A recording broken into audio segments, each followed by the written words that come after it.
Hello दोस्तों, नमस्कार। स्वागत है आप सभी का यूट्यूब चैनल डीएलएड क्लासेस में।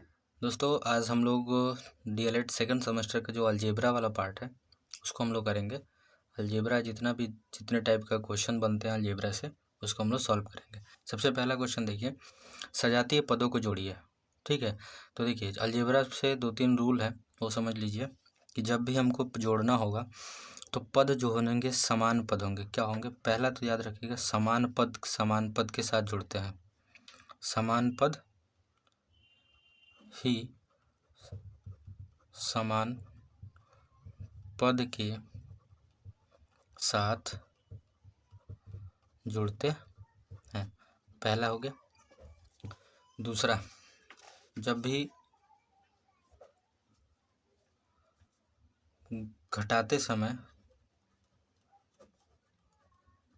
घटाते समय जो भी दूसरा व्यंजक होगा, ठीक है, दूसरा व्यंजक मतलब जिसको घटाएंगे दूसरा व्यंजक के सारे चिन्ह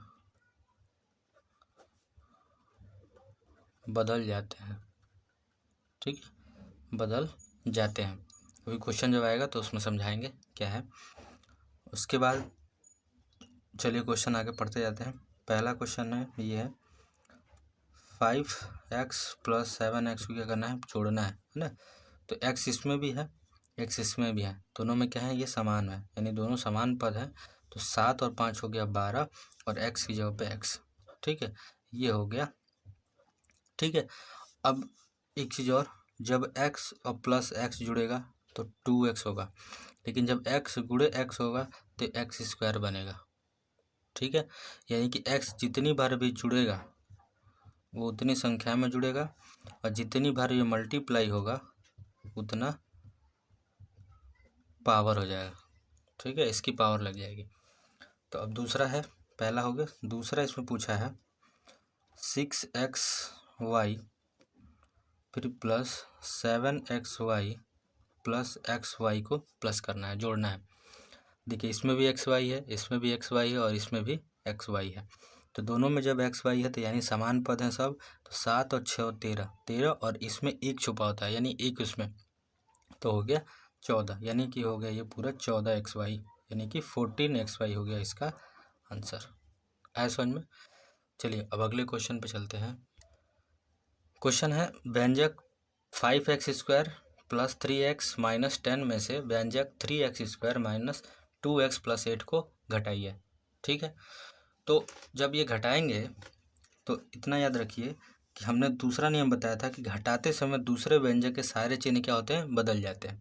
तो ये तो पहला व्यंजक हो गया, तो इसको लिखेंगे 5x² + 3x - 10, ये सेम रहेगा। दूसरा में लिखेंगे 3x², समान पद के नीचे समान पद लिखेंगे, x² के नीचे x² और x के नीचे x। ठीक है, -2x और प्लस में हो गया 8। ठीक है, तो अब सेकंड वाले के जो दूसरा व्यंजक होगा इसके सारे चिन्ह क्या हो जाएंगे? बदल जाएंगे। ठीक है, बदलने का मतलब ये है कि जैसे ये प्लस है तो ये हो गया माइनस, ये माइनस है तो ये हो गया प्लस, और ये प्लस है तो ये हो गया माइनस। ठीक है, तो देखिए अब यहाँ पे हो गया माइनस, ये भी माइनस, दोनों साइन आपस में क्या होंगे? माइनस हो गई, यानी सेम हो गई। तो जब भी सेम साइन आता है हमेशा याद रखिए जोड़ने को जुड़ जाता है लेकिन चिन्ह अपना नहीं छोड़ते हैं, यानी कि -18। ठीक है, उसके बाद ये भी प्लस है ये भी प्लस, तो प्लस प्लस तो जुड़ेंगे ही। 3 और 2 हो गए 5x। ठीक है, उसके बाद ये हो गया, देखिए प्लस का 5 और ये माइनस का 3, प्लस वाला बड़ा है तो बड़े में छोटा घटा देंगे, 5 में से 3 गया 2, और ये हो गया x²। ये हमने साइन नहीं लगाया था तो ये प्लस का ही लगेगा क्योंकि दोनों साइन क्या है? सेम है। तो ये हमारा हो गया आंसर। क्या समझ में? अब इसी में देखिए एक क्वेश्चन थोड़ा सा चेंज कर देते हैं। यहाँ पे अगर यही हम कहते हैं -2x + 3x² + 8। ठीक है, अब यहाँ पे हमने क्या किया है? पहले रख दिया है -2x को। ठीक है, तो अब ये वाला जो दूसरा है तो इसको जब हम माइनस करेंगे इसी व्यंजक में से, ठीक है, 5x² + 3x - 10, तो अब ये -2x इसके सामने नहीं रखेंगे, इसको भले पहले है ये लेकिन ये इसके नीचे ही जाएगा। ठीक है, और ये +10 +8 है तो प्लस ही 8 जाएगा, और ये प्लस का 3x है तो ये 3x² ही जाएगा। मतलब कहने का मतलब है कि जब भी समान पद के नीचे समान पद ही आएगा, चाहे जोड़ना हो चाहे घटाना हो, चिन्ह इसका बदल देंगे, सेम वही प्रोसेस करेंगे। माइनस, ये प्लस और ये हो गया माइनस, माइनस माइनस हो गया 18, चिन्ह माइनस का, 3 2 5 हो गया 5x प्लस का, और ये 3 हो गया 2x²। यानी दोनों का आंसर क्या आ गया, सेम आ गया। ठीक है, तो आया समझ में। चलिए अगले क्वेश्चन पे चलते हैं। अगला क्वेश्चन है द्विघाती त्रिपद व्यंजक x² माइनस 24x माइनस 25 की गुणनखंड करें। ठीक, क्या करना है, गुणनखंड करना है। ठीक है, तो देखिए ये हो गया x² माइनस 24x माइनस 25।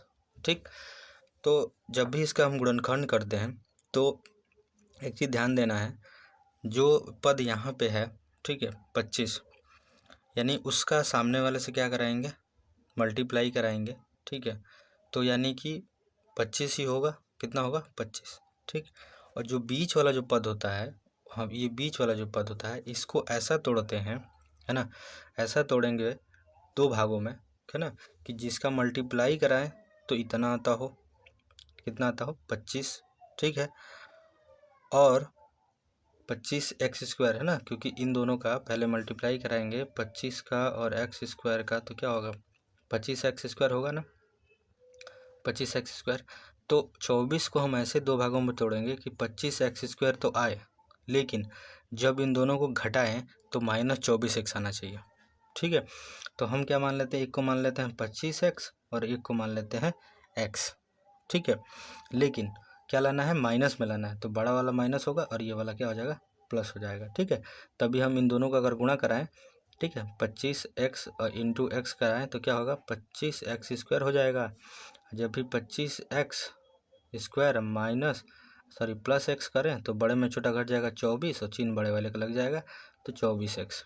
यानी दोनों तरह से ये क्या कर रहा है, सेटिस्फाई कर रहा है इस इक्वेशन को। तो हम लोग इसको तोड़ेंगे। ठीक है, तो लिखेंगे x² minus plus x minus 25x minus 25। ठीक है, अब देखिए इसमें से इन दोनों में से कॉमन क्या मिलेगा, हमें कॉमन मिलेगा x, एक कॉमन मिल जाएगा, x यहाँ पे रह जाएगा तो x होगा, अब प्लस यहाँ पे कुछ नहीं है तो 1 रहेगा। ठीक, अब इन दोनों में ये चिन्ह है माइनस का तो माइनस का, इन दोनों में क्या मिलेगा 25 कॉमन मिलेगा। ठीक है, और x और ये माइनस का 1। ठीक है, अब क्या करेंगे, यहाँ पे माइनस है तो ये क्या बन जाएगा प्लस, तो ये हो गया x। अब देखिए इसमें से एक कॉमन मिला, एक इन दोनों में से कॉमन मिला x+1, एक गुणनखंड ये हो गया, दूसरा गुणनखंड क्या हो गया x माइनस 25, यानी पहला और ये दूसरा, दो गुणनखंड होगा। ठीक है, चलिए अगले क्वेश्चन पे चलते। अगला क्वेश्चन है ब्रैकेट में x minus 2y plus 3y minus x minus 3x minus 2y को सरल कीजिए। ठीक है, तो पहले ब्रैकेट को हटा लेते हैं, तो पहले लिखेंगे x माइनस 2y प्लस 3 में y, प्लस में प्लस कराएंगे तो प्लस y होगा, प्लस का माइनस में कराएंगे तो माइनस होगा, फिर प्लस ये है माइनस ये है, दोनों का प्लस मल्टीप्लाई तो माइनस होगा 3x, माइनस और माइनस का मल्टीप्लाई क्या होता है, प्लस होता है, तो 2y। ठीक है, अब देखिए ये 2y और ये 2y दोनों अपोजिट साइन है तो कट गए। ठीक, अब ये x और ये x दोनों आपस में कट गए, तो बचा क्या हमारे पास 3y माइनस 3x। ठीक है, अब इन दोनों में से 3 को कॉमन ले लेंगे और बच गया क्या y माइनस x, तो यही हमारा क्या हो जाएगा, आंसर हो जाएगा। ठीक है, आगे समझ में। चलिए अगले क्वेश्चन पे। क्वेश्चन है ब्रैकेट में 2x plus 3y plus 4z का क्या करना है, क्यूब स्क्वायर करना है। ठीक है, तो देखिए एक फार्मूला होता है a प्लस बी प्लस सी का जब स्क्वायर करते हैं तो होता है a² plus b² plus c² plus 2ab plus 2bc plus 2ca।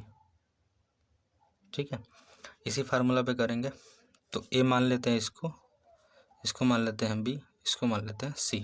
ठीक है, तो a² यानी कि 2x का स्क्वायर प्लस 3y का स्क्वायर प्लस 4z का स्क्वायर, फिर प्लस 2ab, ab मतलब हो गया 2x into 3y plus 2 bracket में 3y प्लस 4z, फिर प्लस 2 में 4z इंटू 2y। ठीक है, ये इंटू होगा, सॉरी ये इंटू होगा 2। नेक्स्ट 2x के स्क्वायर करेंगे तो 2 2 जा 4x स्क्वायर, प्लस 3 का करेंगे तो 3 3 जा 9y स्क्वायर, प्लस 4 का करेंगे तो 4 4 जा 16z स्क्वायर, प्लस अब यहाँ पे करेंगे 2 3 जा 6 और 6 2 जा 12, यानी कि 12xy प्लस 4 3 जा 12 और 12 2 जा यानी 4 3 12, 12 दूनी 24, सॉरी 24yz प्लस 4 दूनी 8, 8 दूनी 16, 16za। ठीक है, जेड एक्स होगा, ये नहीं एक्स होगा। ठीक है, यहाँ पे एक्स है तो एक्स। ठीक है, तो ये आगे समझ में ये पूरा प्रसार हो गया इतना बड़ा इसका। ठीक है, चलिए अगले क्वेश्चन पे चलते हैं। अगला क्वेश्चन है 15 ब्रैकेट में एक्स वाई माइनस 4 ब्रैकेट बंद माइनस 2 फिर वाई माइनस 9 ब्रैकेट बंद plus 5y plus 6 equal to 0। ठीक है, देखिए तो ब्रैकेट के अंदर जितने भी नंबर है सबसे मल्टीप्लाई करेंगे। 15 का y में तो हो जाएगा 15y माइनस 15 चौका 60, फिर माइनस 2 में y से कराएंगे तो हो जाएगा 2y माइनस 2 और प्लस माइनस, तो माइनस माइनस क्या होता है प्लस, तो प्लस 18 और दूनी 18। ठीक है, फिर यहाँ प्लस 5 में y से कराएंगे तो हो जाएगा 5y, 15 5 में 6 से कराएंगे तो 5 6 30 इक्वल टू हो जाएगा 0। ठीक है, तो संख्याओं को एक तरफ कर लेते हैं। ठीक है, तो यहाँ पे 15y यहीं रहेगा, माइनस 2y यहीं रहेगा और प्लस 5y यहीं रहेगा और बाकी सब उधर चले जाएंगे। तो देखिए ये माइनस में उधर जाएगा तो बदल जाएगा प्लस में, प्लस सॉरी, और ये है माइनस प्लस में इधर आएगा माइनस, और ये प्लस में इधर जाएगा तो माइनस, यानी कि इधर बचा 15y minus 2y plus 5y equal to 60 minus 30 minus 18। ठीक है, तो जब इसको सॉल्व करेंगे तो देखिए 15 और 5 हो जाएगा 20, क्योंकि प्लस प्लस जोड़ देंगे तो 20 में से 2 घटा देंगे, 20y minus 2y is equal to, अब ये हो गया 60, अब ये माइनस, दोनों माइनस सेम है तो जुड़ के कितना हो जाएगा 48, तो 20 में से 2 घटा देंगे 18y इजिकल टू 60 में से 48 किया 12, तो y की वैल्यू क्या हो जाएगी 12/18, गुणा में इधर आएगा तो भाग हो जाएगा, 6 से घटा देंगे 6 दूनी 12 6 3 18, यानी कि y की वैल्यू क्या आ गई 2/3। यही हमारा आंसर होगा। ठीक है, तो धन्यवाद दोस्तों, ये पार्ट फर्स्ट था अलजेब्रा का, सेकंड पार्ट जल्दी आएगा, तो मिलते हैं फिर अगले वीडियो में। धन्यवाद, लाइक कीजिए, शेयर कीजिए, सब्सक्राइब माय चैनल। धन्यवाद।